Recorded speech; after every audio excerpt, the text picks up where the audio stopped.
বিদেশ ভালো, বিদেশ হচ্ছে ঘোড়ার ডিম ভালো।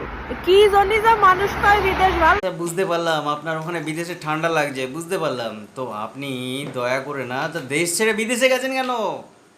দেশ ছেড়ে বিদেশে যাওয়ার দরকার আছে? দেখুন না আমাদের মতন চেহারা, কত সুন্দর চেহারা লাগছে বলেন না। এই দাঁতটাও পড়ে গেছে আপনাদের মতন মহিলাদের দেখে দেখে। তো বলতে চাইছি কি ম্যাডাম, ওই দেশে না গিয়ে আপনার দেশেই থাকুন না, তাহলে তো আপনার দেশের মানে বুঝতে পারছেন পপুলেশনটা বাড়বে, অনেক বেশি ভালো হবে। তা ওখানে বিদেশে ঘোরার কী দরকার আছে? ঠান্ডায় ঠান্ডায় ঠান্ডায় বালিশের দরকার হবে। বালিশ কি আছে আপনার? দিয়ে পাঠাবো নাকি একটা, নাকি কম্বল দিয়ে পাঠাবো?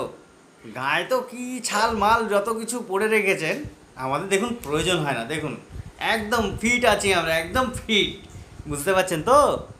এটা হচ্ছে দেশের মর্ম। না বুঝতে পারলে আপনি দেশে এসে ঘুরে যান একটু।